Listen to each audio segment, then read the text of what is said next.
What's up? What's up? What's up? How's everybody doing today?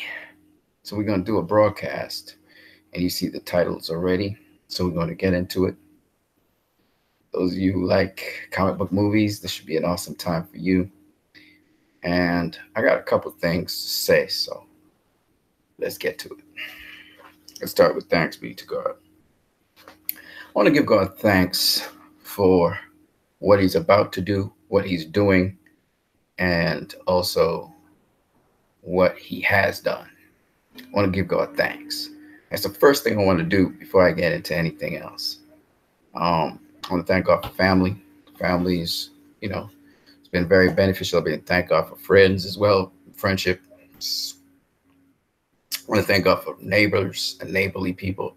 I even want to thank God for enemies, you know, because all of these things shape us and help us to grow as people. You know what I mean? So I want to thank God for that. Uh, let me read what I got to read. I think you guys have heard this before, but it's just something to cement in your mind. Those of you who are Christians, those of you who are not, still it's a principle that's true. So, either way, it comes from Matthew chapter 21. I'm reading from a Bible here. It's right over here, so you can see it. There's a Bible in my hand. Maybe let's pop it up so you can see. It says in Matthew 21, verses 18 to 22. Now, in the morning, as Jesus returned unto the city, he hungered.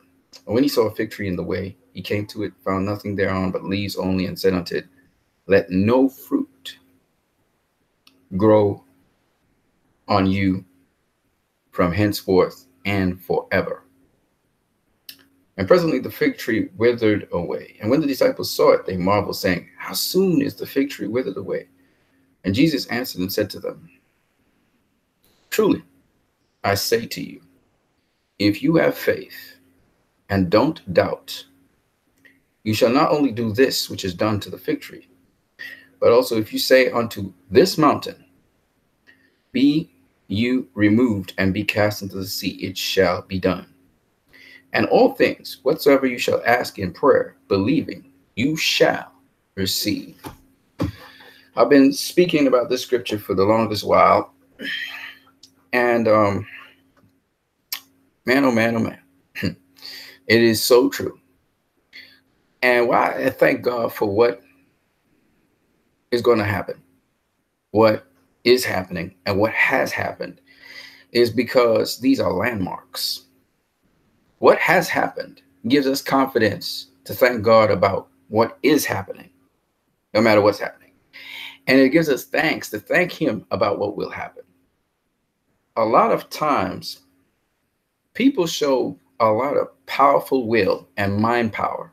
All of us, when we're determined to do something, we have a lot of will and mind power. And we do whatever it takes to make it happen. I've learned in my short stint here on this planet that if you could have that kind of confidence in God, asking Him for things and understanding that He will do it, because according to His word here that we just read, He said, this will be done. If you have that kind of confidence in God, what we call faith, you'll always see God work, not only in things you've asked Him for, but also in things you have not asked Him for. And why I say that, because we have to look at the little landmarks as we progress forward. You have to look at what God has done for you. You have to look at what He is doing for you. And then you are able to see what He is about to do for you. And I say these things not in the context of some selfish, specific prayer alone, because usually we pray for things for ourselves or for people we know and appreciate and love. But I am talking also in the context of what we are to do, how we fit into the equation, and how we as people have to carry out our duty, our responsibility, our purpose towards God before Him. So it's not just a one-track stream. Oh, God did this for me, and I ask God to do this for me or do this for somebody I know. No, no, no, no. There is more to it. It is also what I must do and what you must do so that the purpose of God and the goodness of God is seen everywhere. So I think that's something that we keep on forgetting. We like to ask God for stuff and we forget. And I always say this over and over again, that we're not asking because we chose to ask, but we're asking because God has compelled us to ask, because he has a greater purpose for us. That is, there's something we have to do as well. And what I mean by that is we have to show the world God. We have to represent God to other people. And that's a very critical point that a lot of us miss. We always want to get things for us and for ourselves, and we miss that we have a job to do. That this is something, we are getting these things to do a job. You see. All right. I love talking about these movies because they're literally going to reflect the same thing I just talked about, which is with every request we have towards God, there's a responsibility that follows that request. And so we're going to talk about Aquaman. We're going to talk about Spider-Man Into the Spider-Verse in that context. And I'm going to give you a review of both movies. They're really awesome movies, both of them. And so let's get into it. First of all, I'm going to check you guys in the chat section. I know some of you guys probably popped in, popped out. I'm going to give you my review on these two movies.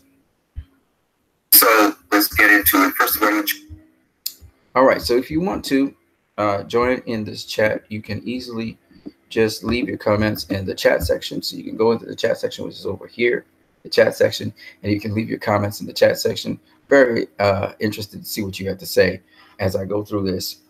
So I'm going to start with the movie that I actually wanted to pay money to go into the cinema to see.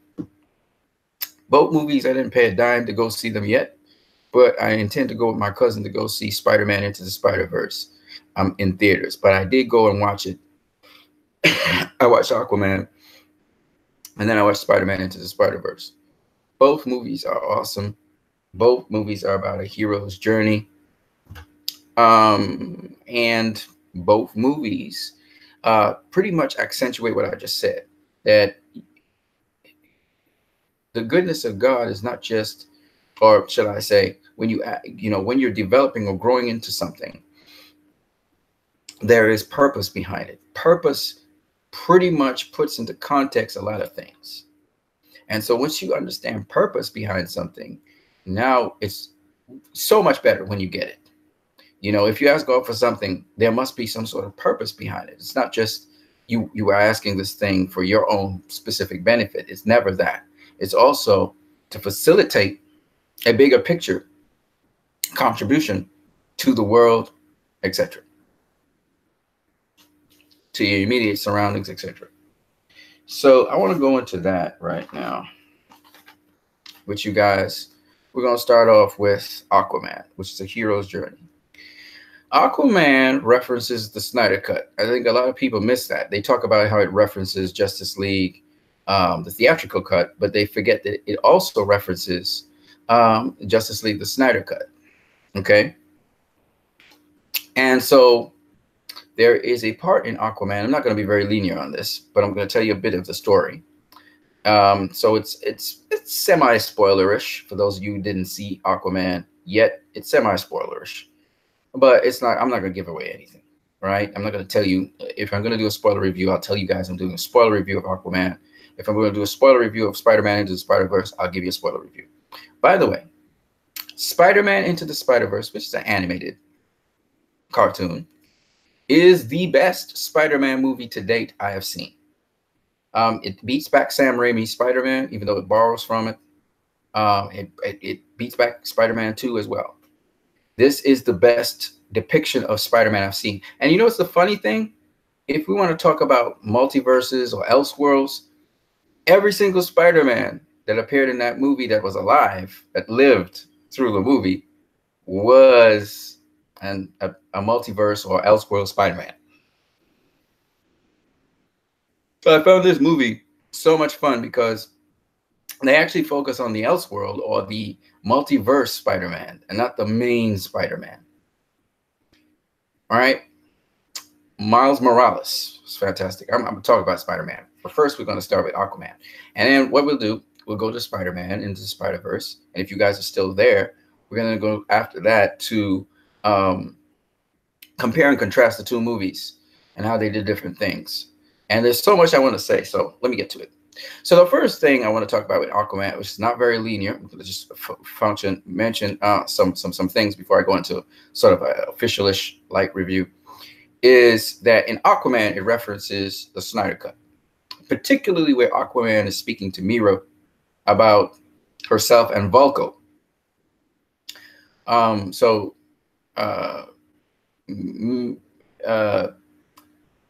there, Aquaman references Vulko and Mira, and that basically is the ending point of the Snyder Cut, where Aquaman actually speaks to Mira, speaks to Vulko, and Mira comes following up. Vulko sends her to come and try and sequester Aquaman once again, and he's pretty annoyed, and he basically responds in kind, saying, "Listen, don't tell me about that starfish dude, okay, Mr. Vulko." He called him Starfish because, you know, he sees Aquaman as a star or something. And he also says, you know, to Mira, "You're a lady, so I'm not going to try and be rude, but no, I'm not interested." Okay. So Aquaman, um, Aquaman references the Snyder Cut, which Zack Snyder depicted, which Jason Momoa spoke about. And Aquaman also referenced Steppenwolf, where Mira witnessed Aquaman take on Steppenwolf. All right, fight him off. And you could argue that's from the Whedon cut, but I would love to see Zack Snyder's cut, where if Aquaman actually fought off Steppenwolf and got him chased away a bit. I don't know. But what I can say to you guys is that, excuse me for a second. Okay. Yes. What I can say to you guys is, I think a lot of people missed that part where Arthur Curry actually references Vulko and Mira together. And I think they talk about the Steppenwolf part, which is mentioned in Justice League and the theatrical cut and possibly the Snyder cut as well. But they don't mention where, well, obviously he did fight Steppenwolf. If you saw it in the Snyder cut as well in the trailers, right? But they don't mention also that he also fought, that he was leaving and he had a discussion with Vulko and Mira before he left to go home. All right, so I just wanted to mention that. Now, because I like to talk about the Snyder Cut, because I think the Snyder Cut is essential, and Warner Brothers, if they do very well with this movie, even though I'm taking a stand where I'm not paying for it, until they put out an official statement on the Snyder Cut.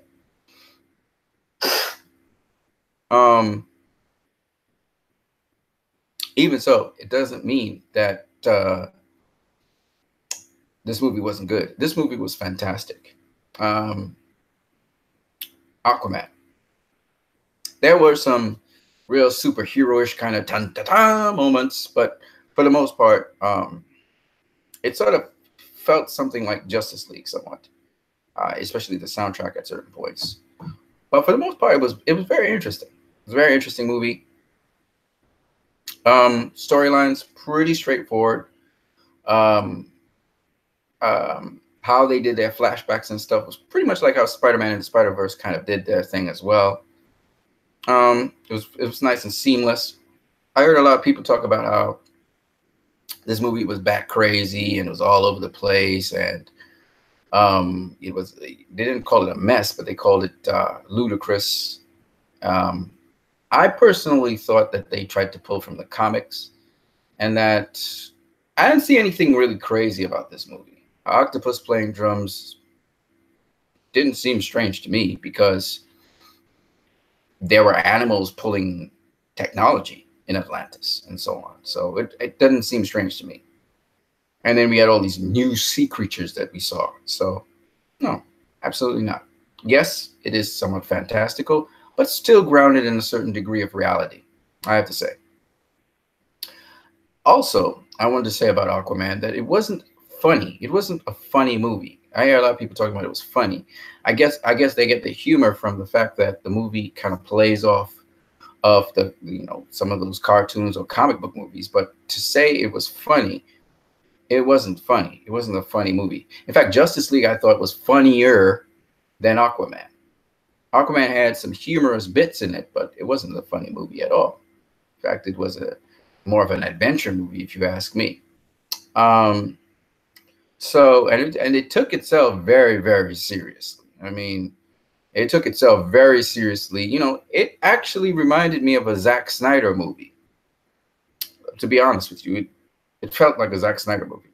Now, if you look at on Rotten Tomatoes right now, I think the critical rating for Aquaman, if I'm not mistaken, is dropping like a leadstone. Okay, and I think that's because some of the critics are beginning to read, because critics really hated on this movie, and I hear them say all kinds of stupid things. But really, at the end of the day, Aquaman is just killing it. Aquaman has already grossed $483 million worldwide. $483 million worldwide. Okay, according to Forbes magazine.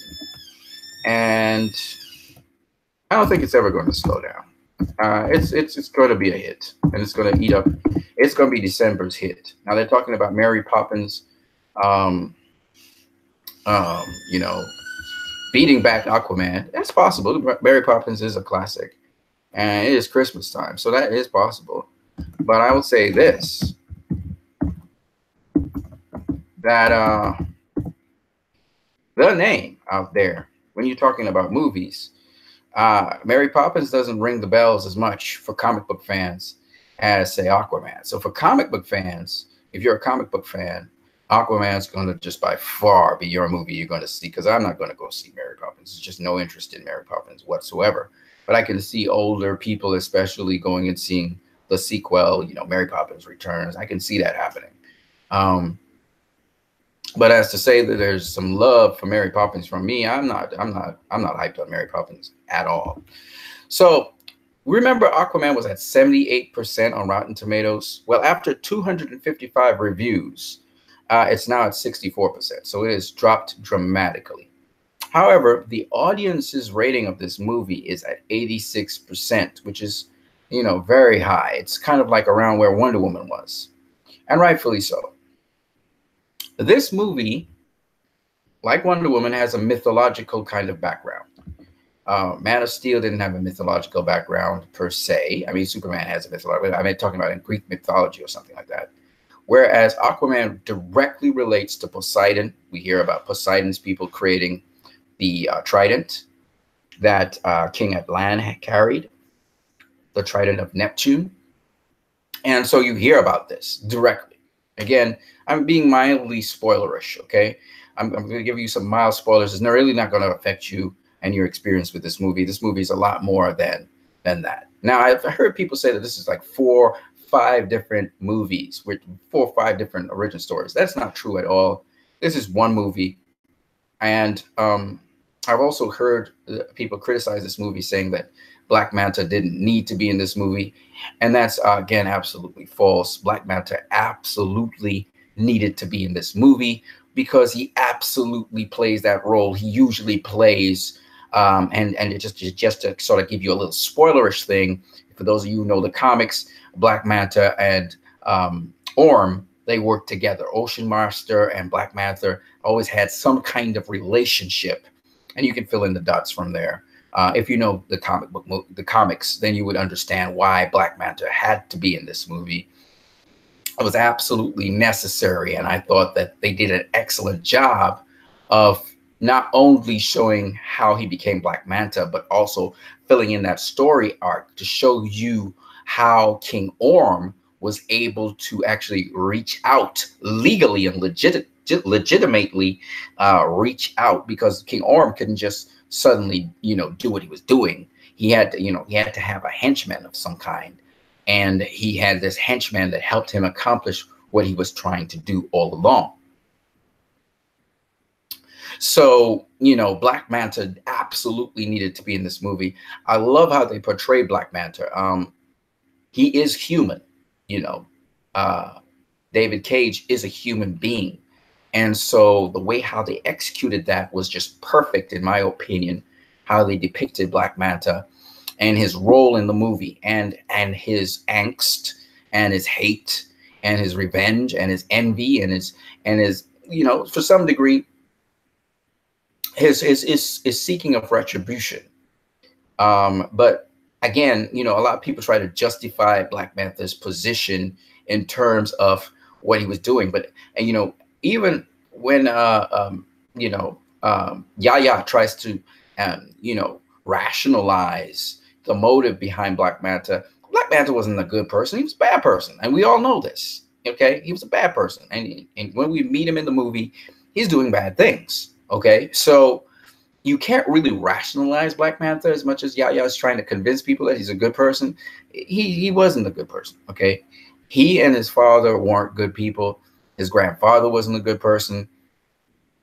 And okay, the way how they explain how his grandfather moved to the dark side of the Force, if you want to call it that in Star Wars terminology, you can go ahead and try and rationalize that if you want to.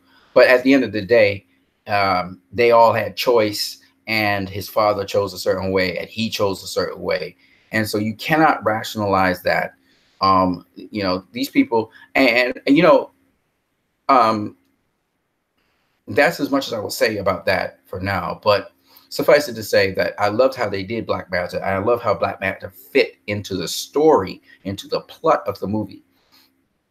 And if King Orm did not have Black Manta there, he would not have successfully been able to get certain things done that fit his plan. Okay, and no, Black Manta could not be replaced by just any and every one. I don't think so in this movie, and I truly believe that even when he was being used for, there were two particular missions that Black Manta was involved in. The first mission was highly successful. The second mission was almost fatally unsuccessful. But King Orm used his influence and his long arm, using Black Manta there, to be able to reach out towards his missions. And so that's why Black Manta is an essential piece in the story. Of course, Black Manta has his own, he has his own motivations for what he's doing. But the point is, he was sort of a tool that King Orm was actually using. And it's interesting that, and I'm just going to say that and leave it at that. But he was absolutely an integral piece in this movie. And may I say that that second failed mission of Black Manta, though it was a failed mission, was spectacular. So everybody has already commented on James Wan and his ability to capture action. And they talked about how beautiful the film was. So I'm not going to harp on those two things. When you go into the cinema, you're going to see it. I saw it in low quality, and it's still spectacularly beautiful. And the movie itself was wonderful, not just to watch, but just the cinematography was fantastic. And remind me again of these unique angles I see with Zack Snyder shooting. When Zack Snyder does that kind of film work, it reminds me a lot of Zack Snyder, what Zack Snyder would do in his film work, but taken to another level. I mean, if I am to be absolutely honest, James Wan exceeds what Zack Snyder has started. The passing of the torch to James Wan would be phenomenal, because he just took this thing to a whole other level. When you're watching the shots and the action and so on in this movie, he talks about James Cameron's Avatar influencing him, and you can see that impact of Avatar in this movie, but you can also feel the Zack Snyderish sort of certain fight sequences that remind us of, I think people have talked about this, Man of Steel like fight sequences, Superman fight sequences, but taken to a whole other level. Like, the fight sequences in this movie are on a pedestal above. In fact, some of the massive fight sequences that we end up seeing remind us a lot of Star Wars underwater, and just massive very impressive, not just Lord of the Rings, but Star Wars under the sea kind of fight action. You know, like the Clone Wars, the animated series where they had the fights under the sea. I mean, spectacular kinds of stuff. And the world of the sea is just so vast. So when it comes to that, I mean, if you like tremendous, I mean, massive, epic fight sequences, then I've seen it with Zack Snyder's Justice League, where he was going to, the final fight sequences in the first war, how epic he was going for that. Well, we got some epic fight sequences and the scale and the magnitude of these things. Now, we saw some of that in Wonder Woman as well, where we were taken to the battlefront in World War I, and they show a wide pan shot with all of the boomings and stuff. But this Zack Snyder gave you a piece of that in Justice League, and I'm trying to think of anything else that had an epic scale in it. No, I don't think there are any other movies that had epic scales like that. I think Man of Steel, with the damage to the city, you showed some of the epic scales there. But when it comes to how long these fight sequences are and how long they dwell on the epic scale of these things, there's nothing that can beat back James Wan. I mean, James Wan, this is the most epically scaled movie. When that final third act happens with that final fight sequence, you got so many armies clashing with one another, and then you have the brine clashing with Atlantis, and King and the other four kingdoms coming in at the brine.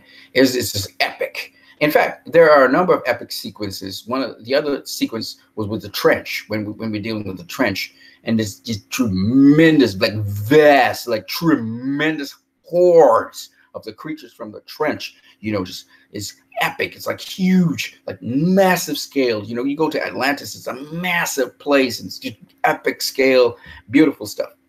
And so when it comes to the magnitude, I think that this movie is probably the most epic, the grandest scaled movie ever. And the fact that they dwell with the seas and they look at the 7 seas and they kind of go through the different parts of the 7 seas is just fantastic to watch.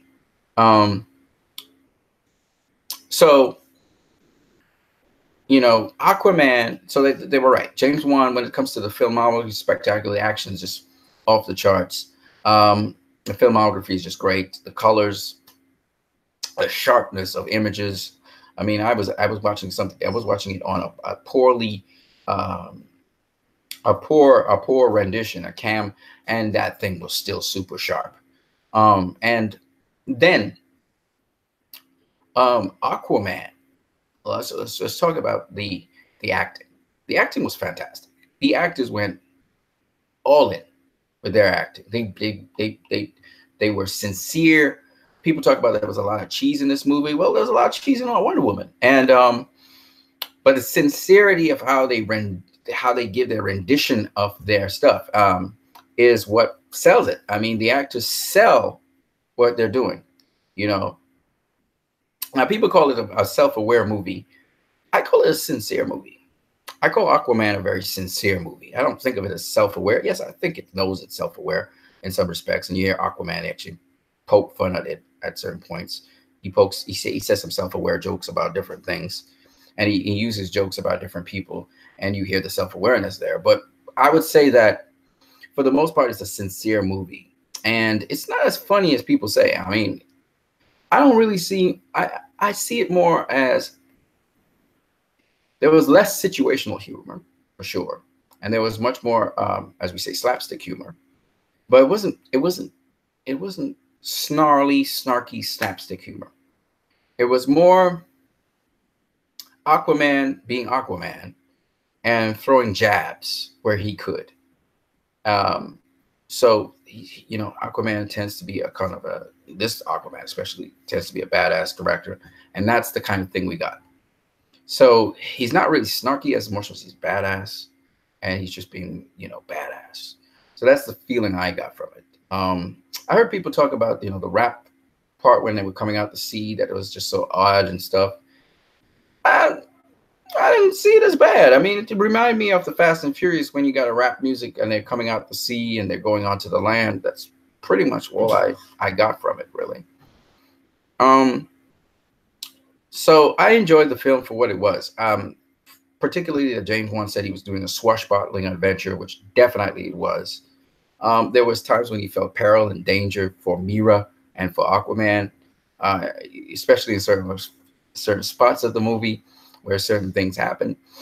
And I was also very interested in the politics that was going on in the movie. The movie had a certain level of political maneuverings. Um, but this movie had a post-credit scene, which I don't know why Warner Bros. Is going that way. Interesting reveal, but still, they seem to be carrying a certain format now. From Wonder Woman, they had a format. Justice League, they had this format to begin the film, and then they threw in two post-credit scenes. So they're doing this Marvel thing. I don't know why they're doing that. And in this movie, again, they had the post-credit scenes, and they showed a reveal. But this movie is more or less James Wan's blueprints. I can see where the studio interfered.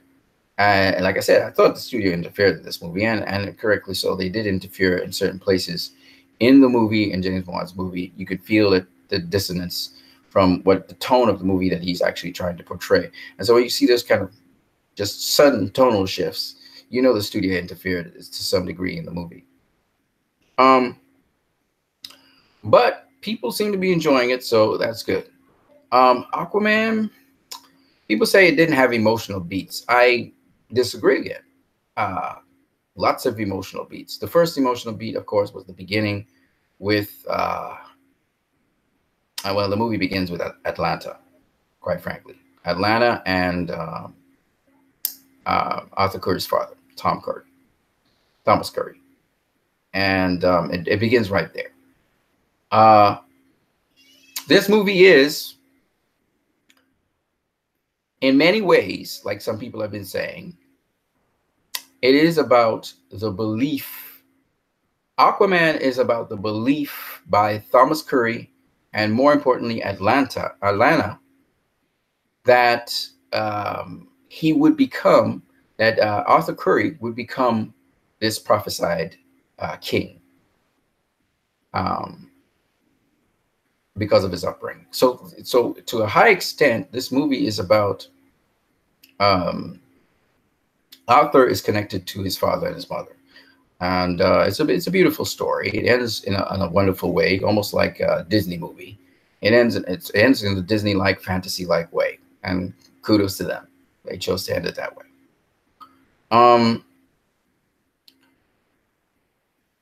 Now, we talked about cinematography. We talked about action sequences. We talked about storyboarding.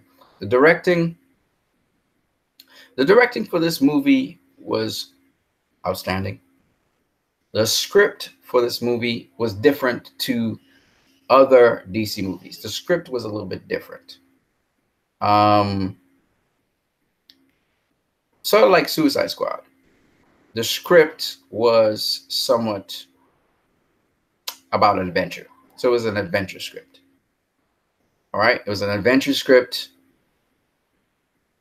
Was there double nuance? Was there double entendre? Was there philosophies? Yes, there was some philosophy in the script, but for the most part, it's a bare bones script. So kind of like what happened with Justice League. Justice League script was more bare bones. Suicide Squad had a bare bones script. With Aquaman, the deliberation had to do with how do we treat the surface dwellers who have no regard for the sea. Okay, so that's what that was kind of talking about. And so King Orm had a certain philosophy, which King, I think it's Nereus also kind of agreed with. And then we also have Queen Atlanta and Aquaman. They have a different philosophy. And so does Vulko. And Mira. Mira and Vulko have a much more especially Mira. Mira has a much more, she's adversarial towards the surface dwellers, but she's also trying to be fair. Volko is a deceptive kind of person. He's a deceiver. He believes certain things, but he behaves in an opposite way. So Volko plays politics. So the entire movie is sort of based, the politics of the movie is very interesting, and also the you know the characters and the story is somewhat of a basic story. So Justice League has been a pretty much a linear basic story. Aquaman is pretty much a linear basic story. There's some flashbacks, and they do it pretty well, but it's mostly a linear basic story. Suicide Squad, linear basic story. So we've had 3 linear basic stories, basically. Wonder Woman's also pretty much a streamlined linear basic story. So they've actually gone from what Zack Snyder would be doing with dealing with contemporary issues and making statements about contemporary things, whether it's Man of Steel or otherwise, to Wonder Woman also was discussing contemporary things. Aquaman also discussed contemporary things. The discussion, of course, was based on how we treat the climate. Also some of our some of the things that are happening in the world today with Donald Trump in terms of how certain things can be fabricated. We say what we like to call alternative facts are fabricated to get a certain agenda done. And it reminds me of 9/11 as well, by the way. So it's something like that. It goes along those lines. It's interesting how it ends and resolves these issues as well in Aquaman's journey. So it's kind of an Indiana Jones kind of journey. Yes, you hear some Tron Legacy kind of music at certain points, and you also hear something with, like Blade Runner kind of feel at certain points in the movie. But everything's kind of like adventure. This movie is definitely an adventure film. So if you like adventure, this movie definitely gives you that. That's nonstop adventure. And it's even interesting how this movie, how it packages Aquaman, especially when he has returned to his home. He returned to his home, and it's interesting how the world views him as well, and it's a much more simplistic way. The news covers Aquaman, etc., but it's still interesting. And I thought that there's it's interesting how people react to him as well. So all of that is some interesting things that I choose to mention in here. So Aquaman is about a coming of age film. Obviously, Arthur Curry does not want to be the heir to the throne of Atlantis, or the heir to the 7 kingdoms. He does not want that, and so later on, of course, he embraces it. And the reason he embraces it is quite interesting. And again, I can't really say it without spoiling the movie, but suffice it to say, it's a movie in which it's all about the coming of age of a hero, and it's again filled with adventure. So this entire movie is kind of like, to me, it reminds me of, I can go all the way back to when special effects were just kind of crappy, but Jason and the Argonauts, it reminded me of adventure films from the past. We have not seen an adventure film quite like this in a long time. And so it really reminded me of an adventure film. And it was very enjoyable, very fun-filled film, but it took itself seriously. It really did take itself seriously. I was hearing, from what I heard people saying in reviews, I thought it was, it's going to be this jokey film.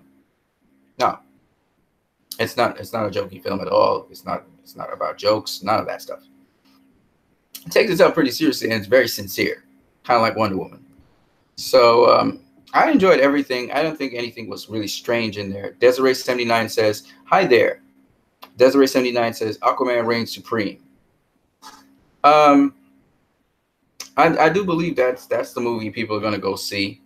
It is rewatchable, so you can go watch it again and again and again. it is a rewatchable movie, but I just think the Snyder Cut is so much better than this movie. No disrespect to anybody. I think how it ends is pretty much. In fact, the ending of the movie, how the movie ends, Aquaman actually strikes a pose, very much like the Aquaman comic in the comic books. So it's very interesting how he strikes that pose and everything. I love how they captured the fluidity of people moving in water, and everything looked undersea, and you felt like they were underwater, and just the way how the mechanics of their moving underwater was just spectacular. But let's just go on to the other elements about this stuff. So the story is probably not the sharpest thing in the world, but then again, you have to look at the genre that we're looking at, which is an adventure film. And so because this is an adventure film, and really trying to capture the Indiana Jones feel of it, and if James Wan is truly trying to capture sort of the aspects of Avatar, you can see why the details. Another thing that people were talking about was this had a lot of exposition.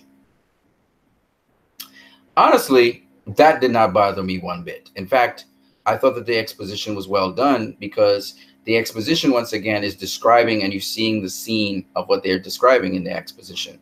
And this was used for flashbacks, and this was used for someone's talking to someone, so you get to see what is happening and so on. So I didn't have a problem with the exposition at all.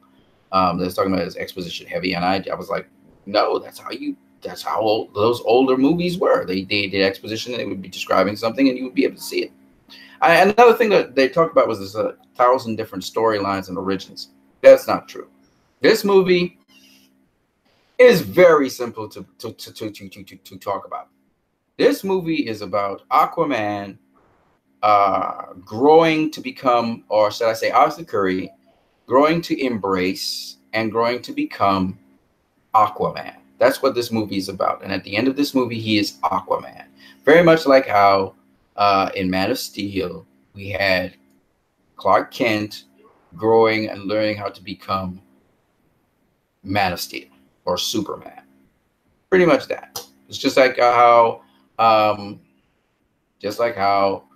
Princess Diana comes to the world of man, learns about them, learns what she should be, becomes Wonder Woman. It's pretty much the same thing, except in Wonder Woman, she becomes Wonder Woman in the middle of the movie, and then she progresses onwards to learn what her purpose is. She didn't really fully know what her purpose was.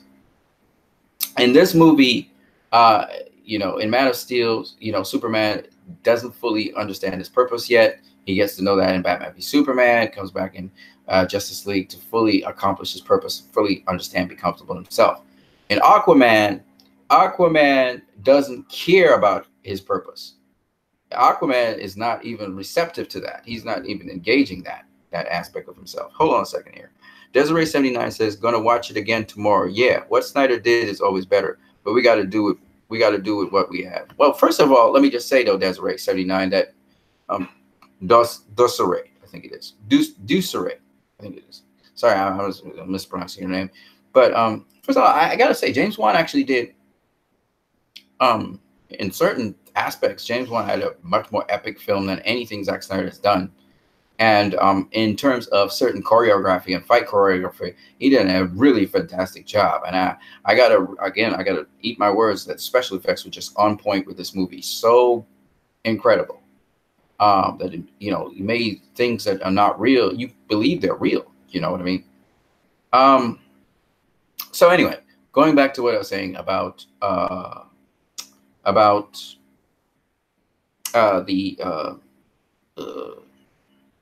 I lost my train of thought. Going back to what I was saying about Aquaman in terms of Arthur Curry. Arthur Curry doesn't want to even embrace the idea that he is to lead. He doesn't even, because first of all, he feels that he's an outcast to these people, even with the advice that that Valko was giving him. And secondly, he doesn't like them because they rejected his mother. And he knows what happened to her. And if you guys have watched any clips or anything, this is not a big spoiler, but it could be a spoiler for you guys. He finds out that they killed her. Okay.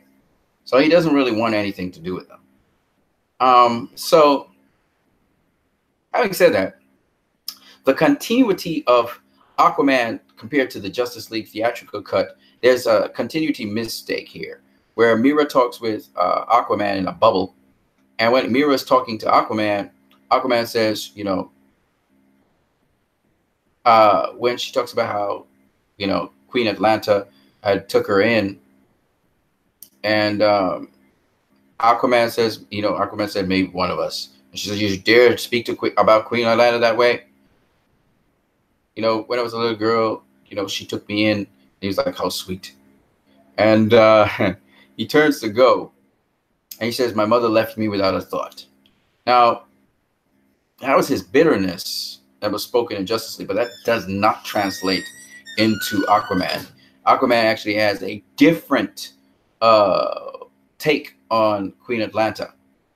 All right, he does not see her as forsaking him at all. So it's a little bit different. And again, I think that the Whedonized cut of Justice League changed up some things to shorten up certain things. We know that really Arthur Curry was supposed to actually talk with Falco and Mira undersea. What's another interesting thing about this is that, and I just want to refer to the Snyder Cut to show you how it much more closely links with what James Wan was doing.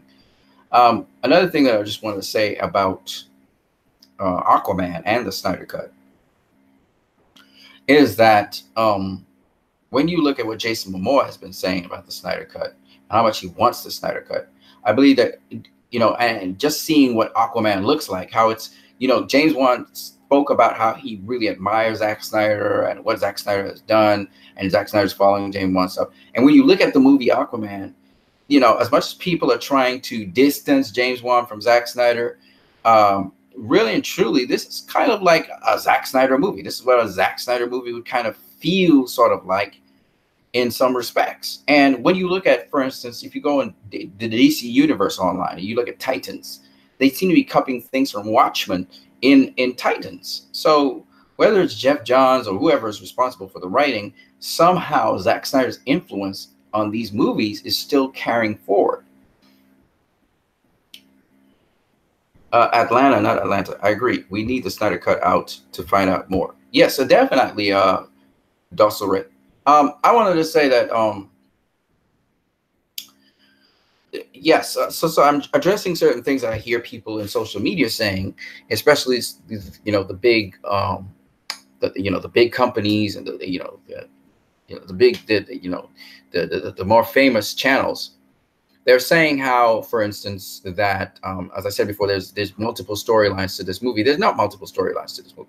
They also say that, there's multiple kingdoms. You got to remember all the kingdoms. No, it's not that deep, folks. Really isn't. They mention different types of Atlanteans in terms of those who can breathe air, those who can breathe only water. And we see the different kinds, and we see the different types of troopers. But they basically just fit into the story. And then the different kingdoms, we get a glimpse of one or two of them, not a whole bunch of them.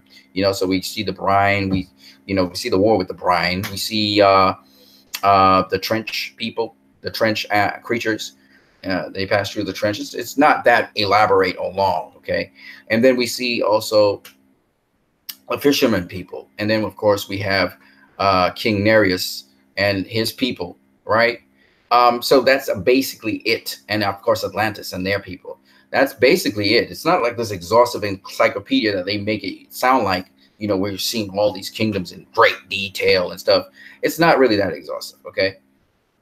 We don't see all of the 7 kingdoms like they try to say. There is some dialogue on the 7 kingdoms, and they match the 7 leaders on land. There are 7 leaders on land, and there's a little mythology behind that. And so because this is a sort of a treasure hunt kind of thing, kind of like Indiana Jones, where you're looking for this particular treasure, which obviously for Aquaman is trying to get the trident of Poseidon or Neptune.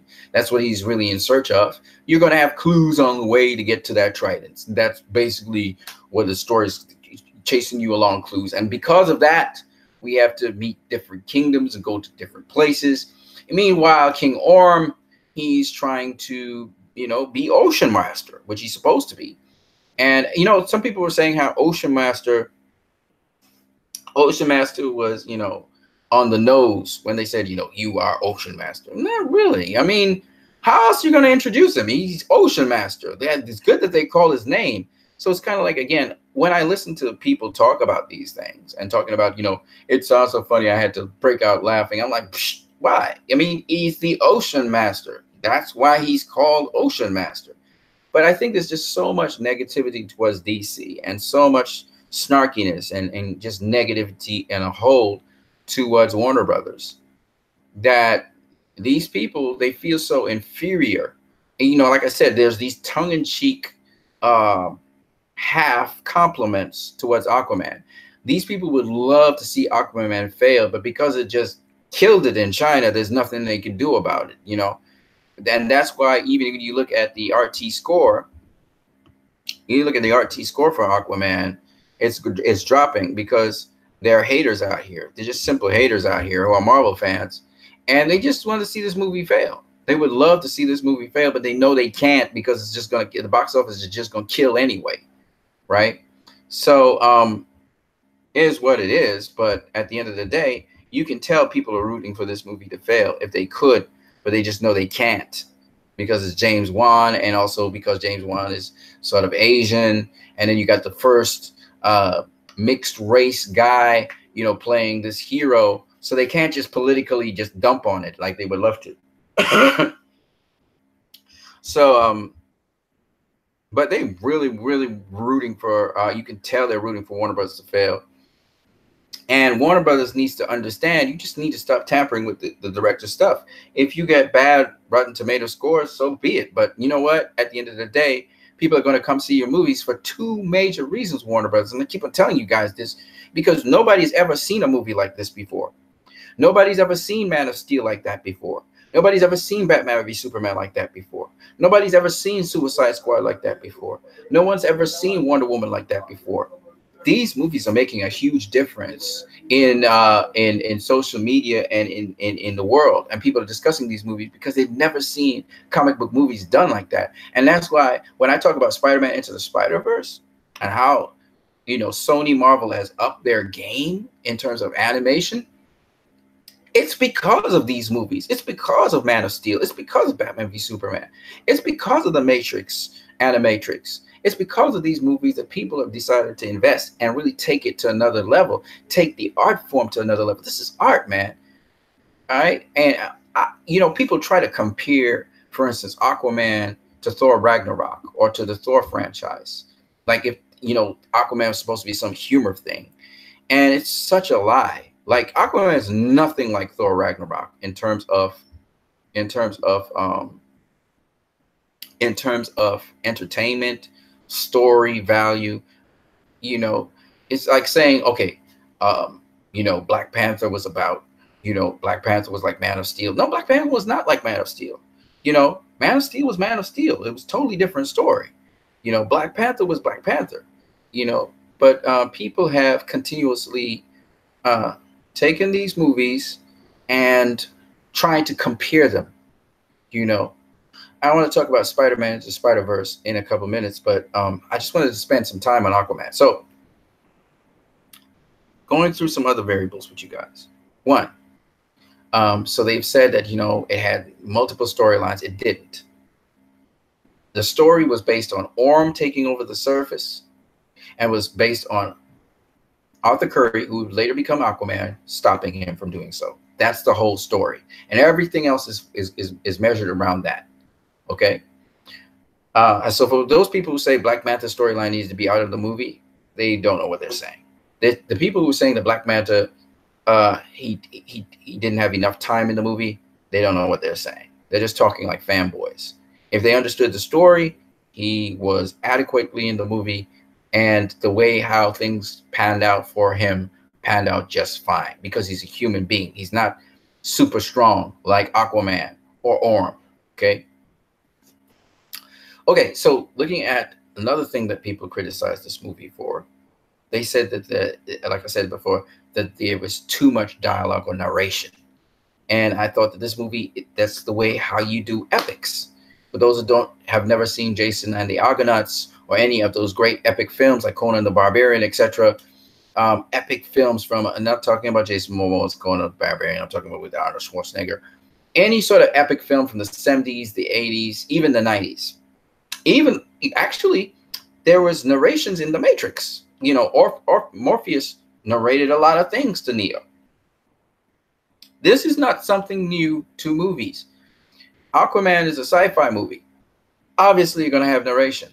You think about TV series.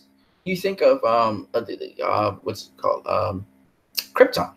Krypton, General Zod gives these long narrations sometimes. Okay, you look at and it's recapping certain things from the past, and this is how you have to narrate it. Lord of the Rings, you know, Lord of the Rings had these long narrations at certain points where you're trying to, and you see the imagery behind it. So this is nothing new to movies. And so when I hear people talk about there's a lot of narration in the beginning, I'm like, and when I hear people say that this movie, you know, I didn't know what was going on in the movie at certain points in the movie, I'm like, what? You serious?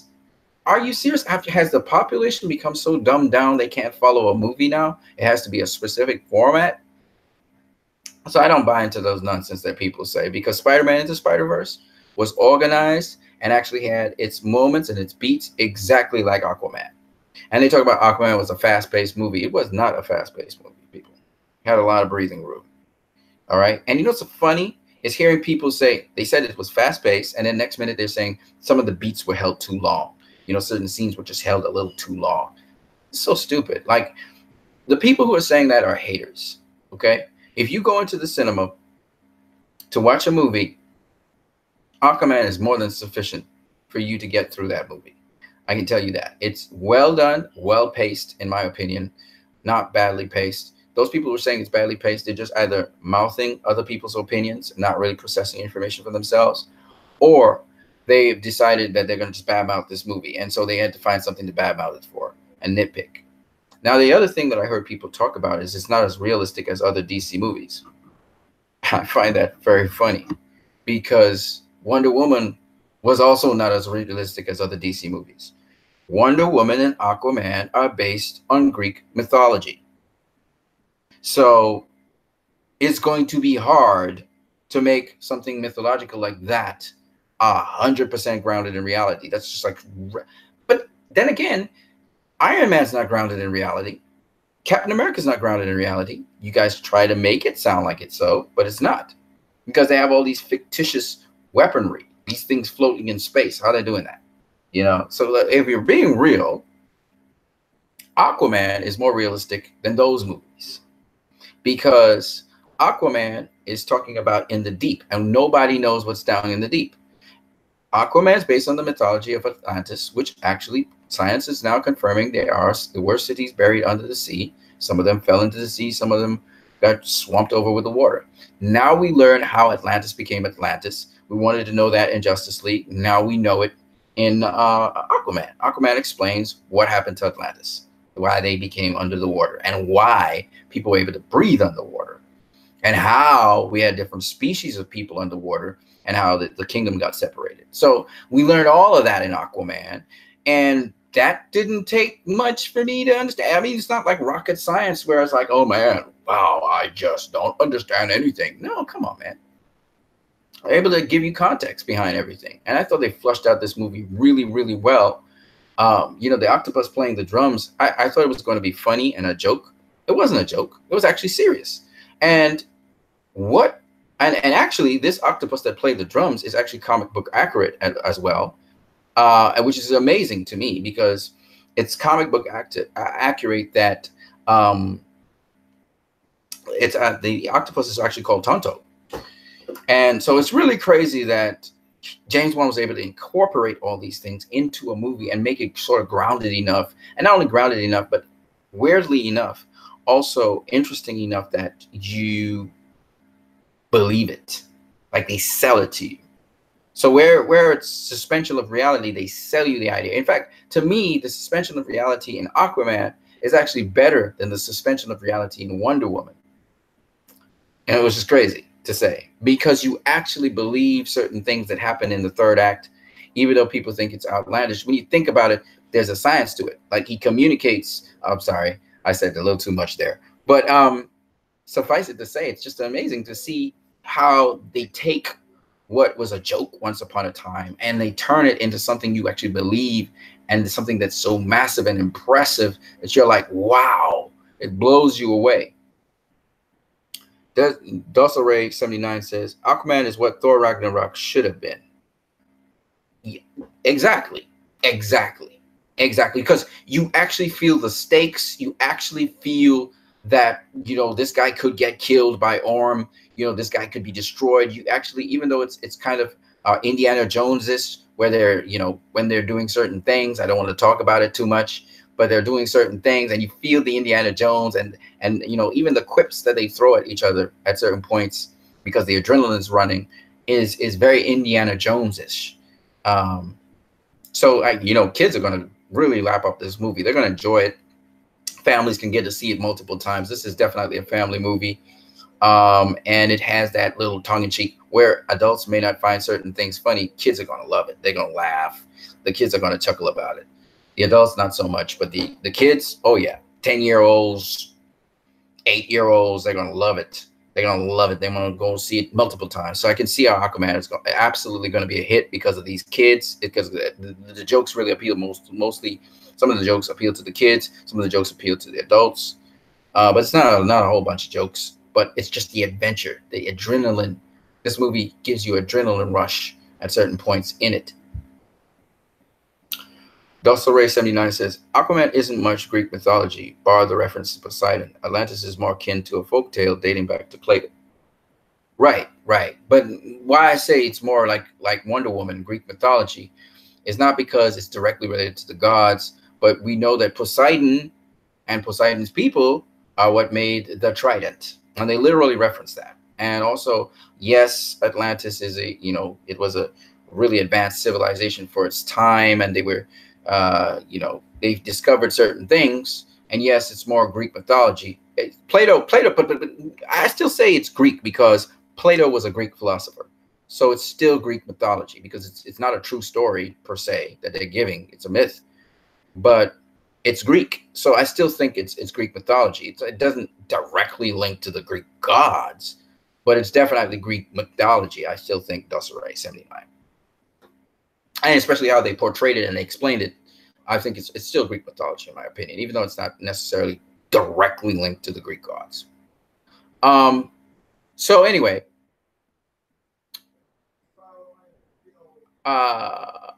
yes. So yeah, I don't think there was a whole ton of exposition that was useless. I thought the exposition was great, especially giving context, history, and then of course certain points in time. They don't just transition into exposition. They use exposition, but it transitions kind of like a narrator narrating something, and then it goes straight into the actual context of the flashback or whatever. And I love how they do those flashbacks and stuff.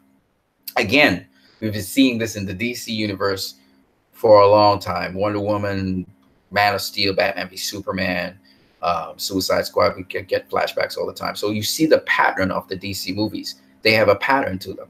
They're always going to give you a flashback. They're always going to give you the movie moving forward. They're always going to give you context behind things where they can, and so on and so on and so on. Desiree 79 says, I bet young Clark Kent read about Plato's Atlantis once with Timaeus and Critias. Awesome. Snyder had him read Plato. Awesome. I think young Clark Kent was reading Plato, a book by Plato. I can't remember what it was. When he was bullied, came up, they pulled him out of the truck and they bullied him. Yeah. I was going to say before I go on that they also there was this misnomer that I saw out there. I just want to reference it. I just want to bring up this point here that they talked about the movie. Besides the octopus playing the drums, they talked about the movie being outlandish. They also talked about the movie. I do agree that the story is a simple story. It's not an elaborate story. It's not an elaborate script. Some people are talking about how the script is somewhat cheesy. To me, it's not cheesy when an actor can really sell the script. Something Patty Jenkins was saying, they sell the script to you, so you believe it. So I wouldn't say it was cheesy. I would say that it was something where they were kind of going for something epic and simple, so that little kids could grasp it. Because again, Warner Bros. Is trying to get to the younger demographic, not just the older demographic, so they can have families go in. So that they were trying to land that, and so whoever was doing the script would try to keep it as simple as possible. So I think that's what they were going for with the script. And you know how the movie ends and the post-credit scene in the movie are all sort of to let you know certain aspects of the movie. You know, are certain aspects of the movie, certain things that you just need to know, so you know, okay, so that's what happened. You know. Now, with respect to Aquaman's acting, the acting of all the actors, I think all the actors were good for the movie. They suited what they were doing. They suited their roles. Mira still had that kind of sort of very aggressive nature to her in the beginning, and then later on she sort of toned down, smoothed out. You know, she. What I liked about how Mira was played was that obviously Mira is very powerful. And we saw how powerful she was, especially in the third act. But what I liked about Mira was Mira and Vulko. You had the male and female energies directing Arthur. And so Mira turned out to be someone who sort of helped him and guided him along the way, while yet not fully committing to Arthur. So it's a very subtle thing that Mira was doing there, because Mira had to save her skin and not appear to be, until she sacrificed everything, which is a whole other story for another day. She sacrifices everything to ensure that, you know, the vision that Vulko and Atlanta and well, particularly Atlanta and Vulko saw in Arthur could be accomplished. And Mira took it to the nth degree. I mean, she took it to the nth degree. And, you know, kind of like Man of Steel, it's interesting watching the power levels in this movie. And they kept very consistent with their power levels once again. And I love DC for that. They kept very consistent with the power levels. So what you find is that, just like in Man of Steel, if a Kryptonian fights a Kryptonian, different to if a Kryptonian was facing, say, a human. Well, very similarly, if an Atlantean is facing Atlantean, it's different to, say, a human facing Atlantean. And you can see the complete difference in power levels when Aquaman's facing, for example, Black Manta, and when Aquaman is facing Orm or another Atlantean. Similarly with Mira. And it's just very impressive how they were able to get all this detail into these Atlanteans who come up on land. That's all I'll say about that. So I thought that the power levels and just all these little details, I mean, I've missed a lot of details in the movie, but I enjoyed just following the mainstream of the movie, just following what the story was presenting to me first, before I could go into all those little itsy bitsy details that James Wan had in the movie. Oh man. So Aquaman. One of the things I wanted to say was I would be highly interested in. We saw how Aquaman, where he came from, how he grew up, what he became. Okay, and again, everything streamlined to his purpose in the movie. I'm pretty sure James Wan had some much more painful things he wanted to say, but I'm pretty sure that was edited out by whoever, maybe Warner Bros. But it's quite a journey of Aquaman, and that's the important thing. All right, let me just mention a couple other things. Like I said before, Aquaman has already grossed $483 million worldwide, and here's why.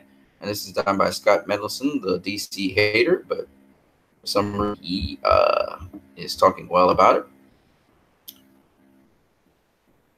So Aquaman soared about his composition this weekend, topping the charts with a promising but not superlative 67.4 million. When you throw in the 4.7 million in sneak previews, 2.9 last Saturday and 1.8 this past Wednesday, you get 72.1 million opening frame, including 9.95 million in IMAX alone. That's essentially in line with the initial tracking predictions of around 665 million, which means it hit its tracking. That's good, but didn't really go above it despite 3 weeks of positive reviews, decent word of mouth in favor of media attention. That's less good. To be fair, Warner Brothers knowingly traded a smaller opening weekend for Christmas legs with the hopes that a 72 million launch will easily make it to 200 plus million domestic finish on top of its overseas riches. Aquaman earned 72.1 million from essentially 32.7 million opening day, counting the previews,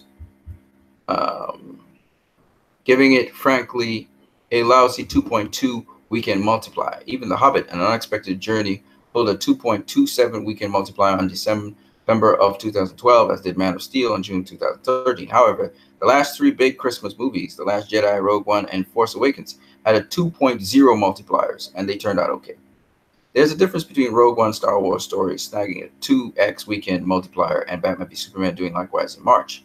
It's possible, nay plausible, that the hardcore fans showed up on Thursday and Friday while the rest of the audience is waiting for Christmas. The 200 million budgeted Warner Brothers release earned a A- from CinemaScore and is officially designated Big Movie of the Season. Since there's almost nothing for the rest of the year or the beginning of 2019, the various big December releases will duke it out between now and when M. Night Shyamalan's Glass opens on January 18th. The various holiday releases,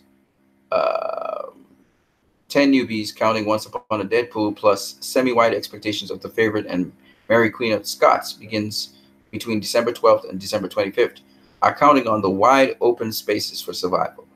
Speaking of which, The Hobbit, An Unexpected Journey, 84 million in 2012, The Hobbit, The Desolation of Smaug, 73 million in 2013, and I Am Legend, 77 million in 2007, pulled larger Friday-Sunday frames. They didn't have to open concurrently alongside two other biggies, Mary Poppins Returns and Bumblebee, plus a crowd-pleasing superhero movie, Spiderman Enters the Spiderverse, from the week before, considering that Mary Poppins 2 was supposed to open on Christmas Day, while the first 2 weekends of December were essentially empty. We can only wonder what might have been had the wealth been spread out a bit.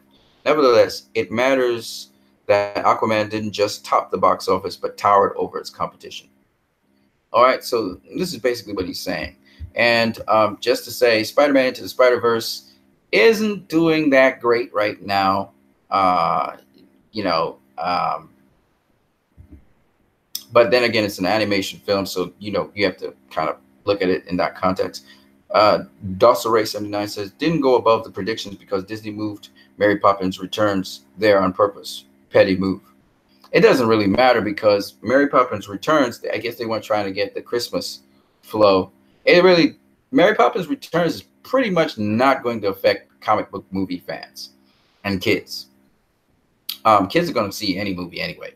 I think Mary Poppins Returns is for a different demographic to start with. There's the oldies and people like musicals. That's where Mary Poppins Returns kind of fits into that equation, and that's going to do well. I think that comic book fans and people who want to see comic book movies, they're going to go see Aquaman regardless. It doesn't really matter. They're going to go see that.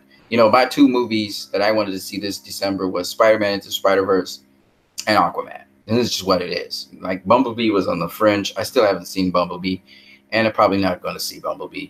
But at the end of the day, Aquaman and Spider-Man Into the Spider-Verse were those two movies I was going to go see regardless of whatever movie else came out there. And that's just what it is. Dosseret79 says, and Bumblebee and Into the Spider-Verse took people off it too. Yeah, but I think, look, if you're going to go see a movie, you're going to go see a movie. That's just what it is. And so for me, I knew Aquaman was going to kill it. Aquaman and Mary Poppins are going to be the two biggest movies of the Christmas season.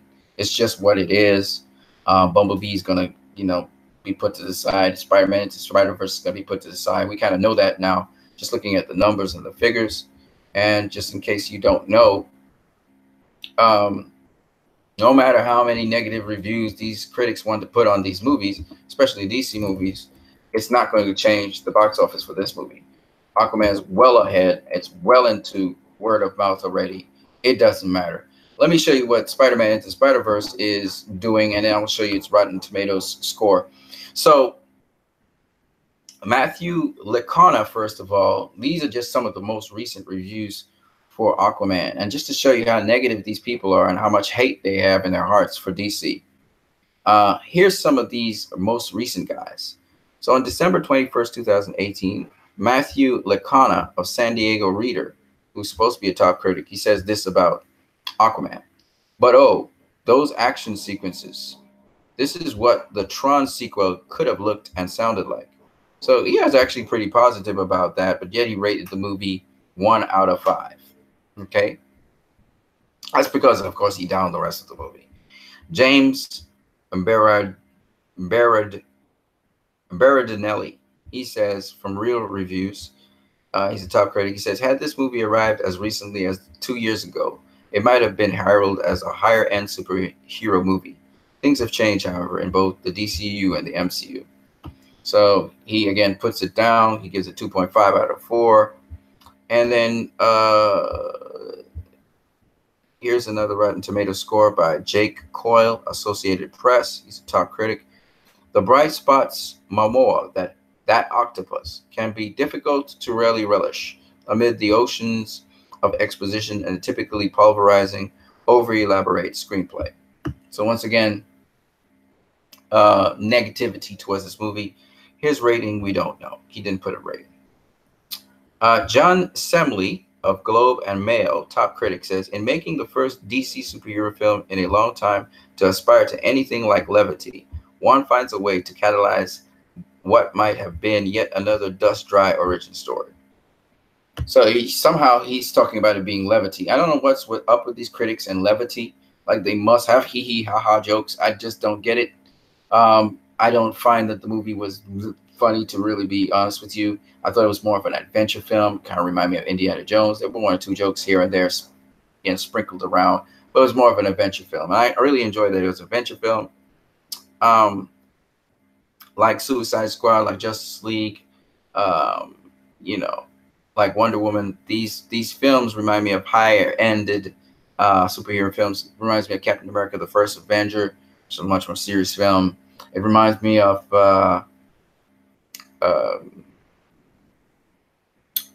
that's about it, really.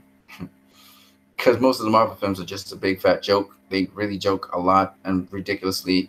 But it really reminds me, and what I thought was fitting about it is the humor fit Momoa. Like, Momoa was the guy who was cracking most of the snide comments, and the humor fit him because Aquaman seems to be this cynic. So it's really interesting that he was very cynical until he embraced who he was, and then he stopped being cynical. Aquaman isn't all dumb fighting and arguing amounting guys. The movie's biggest selling points are its affable, bear hug spirit and its lavish, loopy visuals. Again, I'm not really quite sure what they're talking about. To me, it's more of a sincerity in the characters. And what I really enjoyed about Aquaman, to be honest with you, was, again, that, some people talk about this movie having heart. It actually has heart in it. And I think the heart of the movie, there's certain points where you may want to tear up in the movie because of just the moments. And I like how the moments are executed. They're not in a cliche sort of way.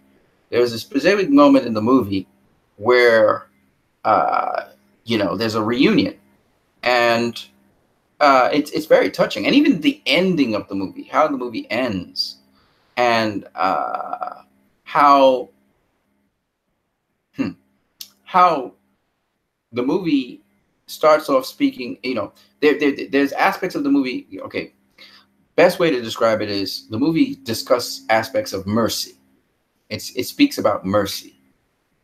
And it ends having sort of cliche, but it ends in a manner in which mercy is actually afforded. But not just mercy, a sort of compassion, a sort of love is afforded. Even in the face of retribution and justice that is being administered. I thought it was kind of a unique sort of thing that was happening there at the end of the movie. Anyways, let me go on to some other critics here. Sam Adams says, he's from Slate, there are parts of Aquaman that are so wonderfully strange that it's astonishing to see them in a franchise blockbuster. You know, I think what they really want to say, it's a backhanded compliment, is that, you know, it's the first time you've ever seen certain things in this movie that you've never seen before. And so that's what I think. I don't think it's wonderful. It's like, you know, in boxing, some people talk about, oh, this guy, he's so elusive and so skilled. And then another time they will talk about the same person or someone else being awkward. Oh, this fighter's very awkward. You know, it is what it is. So let me see what you guys are saying here.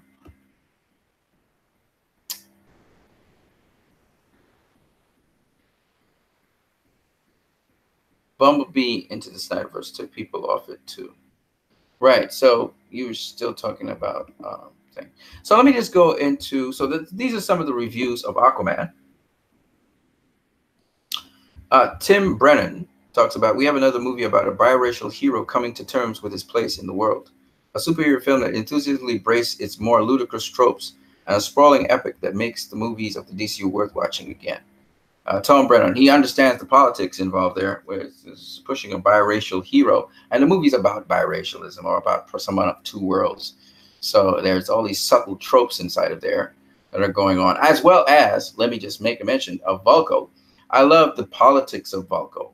As I said before, the politics of this movie is very interesting and very intriguing.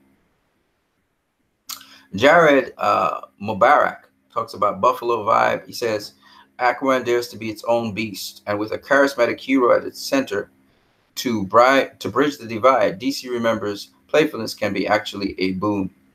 I would say that I don't really see the playfulness per se that they're talking about. I know it's like maybe they're talking about in terms of Indiana Jones kind of feel, where in a very you know, traumatic situation, one of them may say something that's viewed as funny.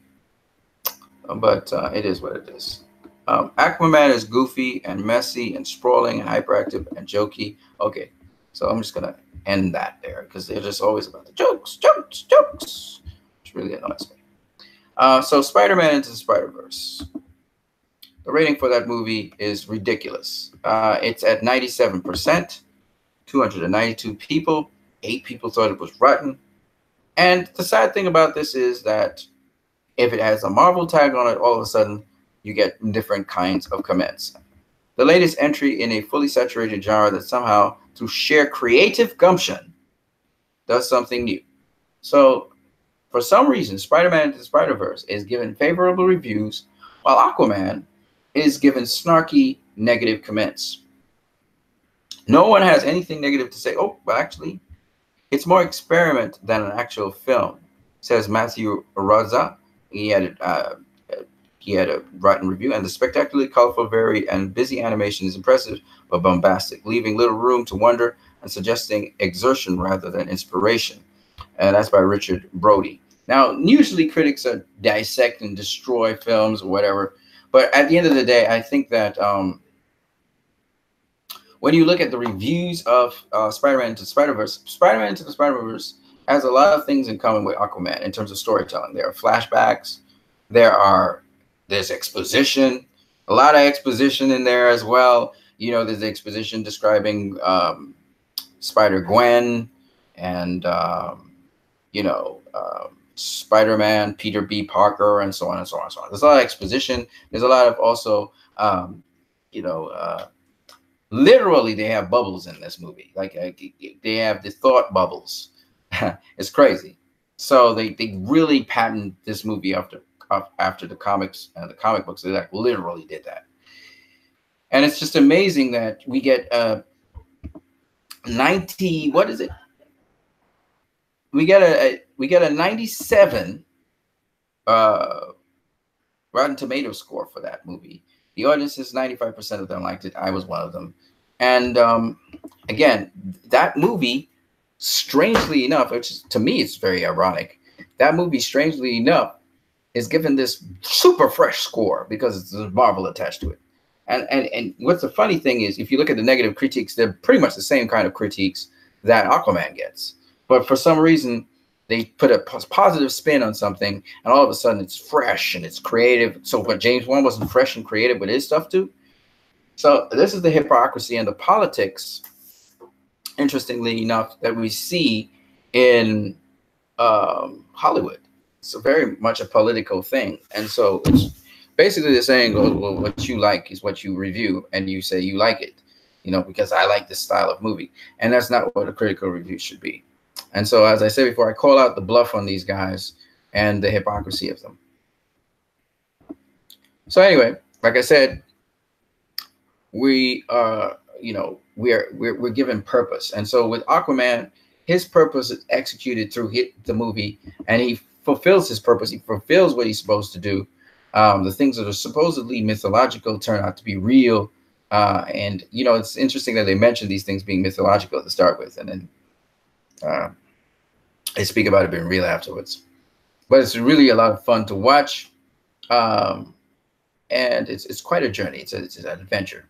Now, Spider-Man Into Spider-Verse is the same kind of movie. It's an adventure movie. Has a lot more jokes than Aquaman did. But it's an animation, and it's a fantastic animation. It's this journey of Miles Morales into becoming Spider-Man. So it's a fun thing. It's really centered around Miles Morales and his role. Again, the storyline's not that deep, but again, it's a journey that involves some more emotional elements. So there's a certain part in the middle to the late ends of the movie where there's a lot of emotional loss, tragedy, that kind of thing that happens in the movie. It gives us a little depth to Miles Morales' character. Whereas in Aquaman, we had more of the extension, the wide spans. We hear about loss and so on as well, but not really see the loss in Aquaman. But that doesn't really take away from the movie, because the movie actually shows us that that loss for certain people in the story, and then how they stand up. So the Aquaman has a slightly different slant in that area. You know, with Miles Morales, he has to become this person because he has to learn how to assert himself, get himself into that position where he can become that person. Aquaman, on the other hand, is guided, led to that position by people who are pushing him from behind every step of the way, because he's afraid of what he would encounter. So it's a little bit different in that respect. But again, Spider-Man Into Spider-Verse was a fantastic movie. Now let's just go through some other elements of Aquaman. So we talked about the acting. The acting was very good by most actors. I don't think it was an actor that acted poorly at all. I think there's strong on all ends. I like what Mira, what was done with Mira. When we look at the cinematography, was on point. The story, like I said, was a pretty simple story. But I liked that you got a lot of information that was relevant to the story. So as simple as the story was, there's all this wealth of information of questions you may have had. Oh yeah, I almost forgot. The motivations of Arthur Curry to become Aquaman is so clear in this movie. I heard someone say, we don't know what the motivations of Aquaman were. And I was like, what are you talking about? This dude becomes Aquaman because, and he says it in close to the third act, between the second act and the third act, he's explaining why he becomes Aquaman, why he becomes the king of the seven seas. He explains what is his motivation. It's even in the trailers, for crying out loud. But anyway, talking about Aquaman and talking about Spider-Man Into Spider-Verse. So they both had this coming of age hero.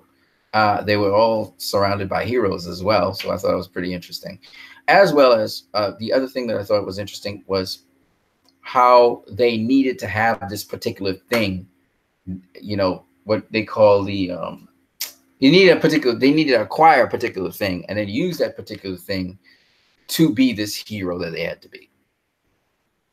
Spider-Man was emphasizing on the fact that anyone can be a hero, but anyone can be Spider-Man, that is to say, but you have to be able to let yourself go. Aquaman was emphasizing on something a little bit different, which was that a hero represents everyone. And so That was sort of the focal point of Aquaman versus, say, Spider-Man Spider-Verse was about everyone can be a hero if they let themselves go. Aquaman was about a hero represents everyone, and it's important to do that. So that's the difference between Aquaman versus, say, Spider-Man Into the Spider-Verse. So we saw this in the trailers where, you know, they talk about, you know, Atlantis always had a king, but what, you know, what is necessary is that Aquaman become a hero, and that's why he is the king of the seven seas and becomes that. And so it's fantastic. So there's these different aspects of a hero that are examined by these two movies. They're different, but it's interesting that they use the everyone thing in there. They play around with it. Spider-Man Into the Spider-Verse. Oh, wait. I didn't cover every stop with Aquaman. So the other thing that I need to talk to you guys about with Aquaman, its third act is just phenomenal. No doubt about that. But the other thing that I want to tell you guys about Aquaman, and it does fit the comics. It does, there's a lot of comic stuff there. Is that we talked about story. The plot of Aquaman is it's still an interwoven plot. It's kind of like Batman v Superman. It's the interwoven plots. Now, it's not as subtle as Batman v Superman. It's not as in depth as Batman v Superman. But there are interwoven plots. And these interwoven plots cover things such as the politics and how people conduct themselves politically, sacrifice, how someone will sacrifice certain things for what they themselves may not truly believe and what they themselves may not truly like. So Mira is a very interesting story, and her character is very interesting because Mira says something that's very true. She says, I don't even truly like what I'm doing right now, but I know it's something that I need to do because it's the right thing to do. So Mira is one of those heroes in this movie who does something she does not like doing, but she does it because it's the right thing. And she sacrifices everything because it's the right thing to do. And I found that fantastic.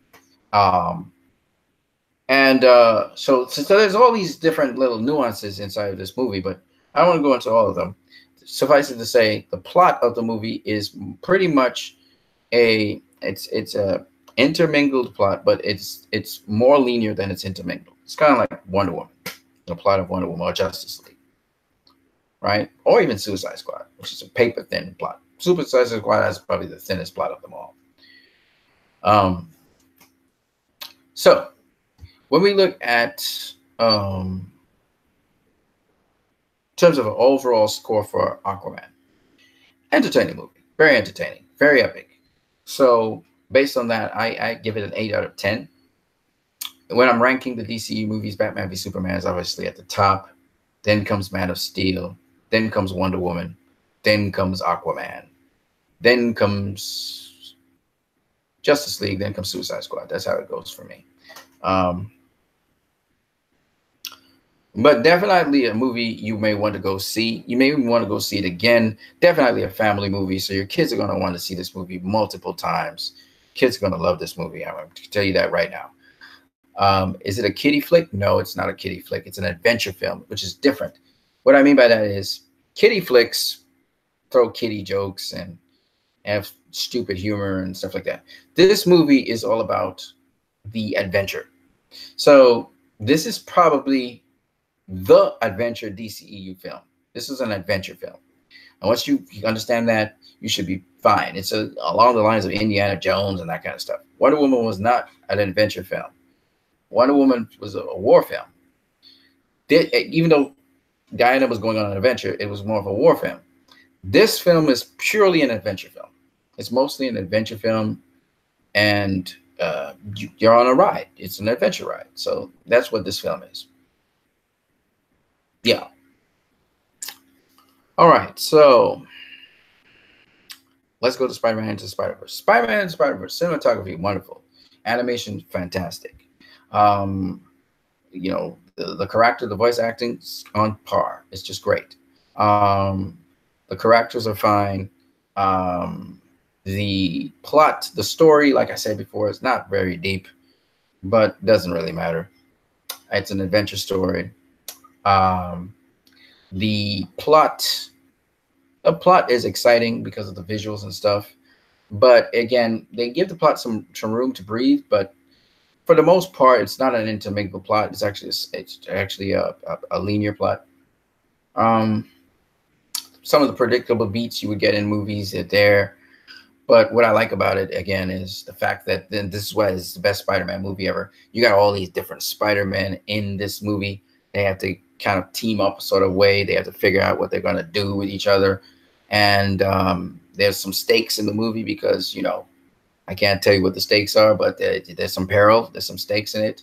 I love the animation. It's fantastic. I think the strongest point is its animation. And I just think it overall, it's a triumphant movie. At the end of the movie, you really feel good. And you be chuckling a bit, but yet you want to cry at the same time. So it's that kind of movie. So yeah, that's basically Spider-Man Into the Spider-Verse. Again, very much, well, it's animation. I mean, Aquaman's live action, so that's even more crazy. But you look at Aquaman, it was just killing it at the box office right now, and you ask yourself, well, why do we have 97% on Rotten Tomatoes for Spider-Man Into Spider-Verse, and you have such a low Rotten Tomato score for Aquaman? Aquaman is harder to do because it's literally live action, and we got live action characters to move like if they're animated characters. And Spider-Man Into Spider-Verse is getting this high rating. It's considered a better movie than Aquaman when that's not true. You take if you were to put Spider-Man Into Spider-Verse as a DC film, and Aquaman as a Marvel film, what are you going to do? Reverse the scores? I mean, come on. So I find that this nonsense, this politics that they're playing out there is just stupid. So quite frankly, that's what I got to say about those things.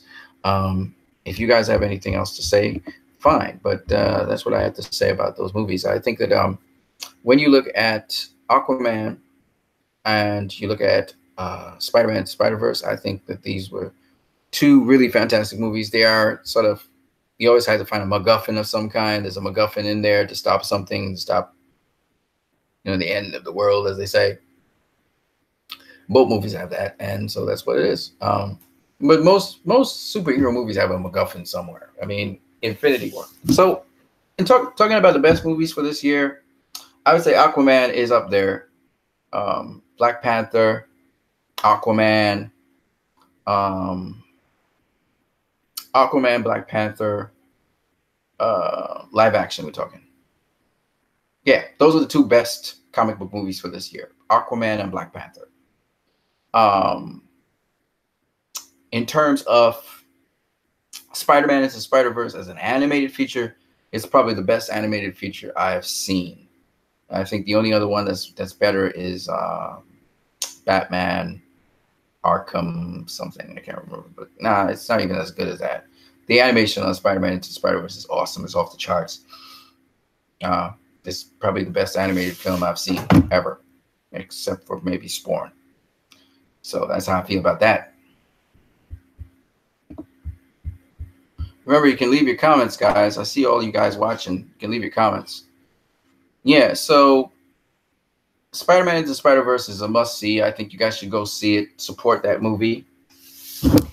And Aquaman is definitely a fantastic movie for the family. By the way, Spider-Man Into Spider-Verse is not as much a family film. I think that Spider-Man Into Spider-Verse is more for teenagers. I think teenagers will love Spider-Man Into Spider-Verse. Little kids might not get it so much, but the animation's off the charts, so you never know.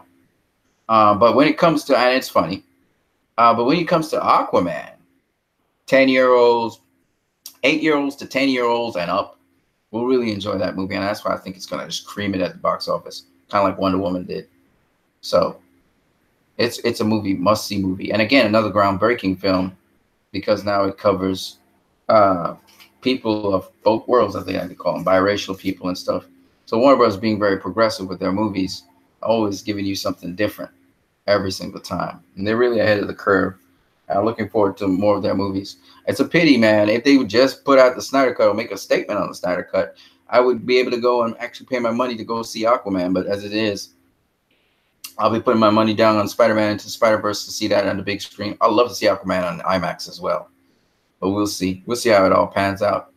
All right, guys, man, what you guys got to say about Spider-Man into Spider-Verse and Aquaman? What do you think of these movies? Talk to me in the chat section. I only got one guy talking to me in the chat section. You're always free to talk in the chat section. Also, remember, you can always donate to my channel. You can always donate to my channel. I can see there's 5 people watching me right now. You can always donate to my channel. To do so, all you got to do is you have to use Western Union, use MoneyGram, and simply just come and donate your money to my channel, okay? And it's not very hard. I can tell you the information you need to give me and the information I'll need to give you so that you can donate to my channel. I'll look for that today.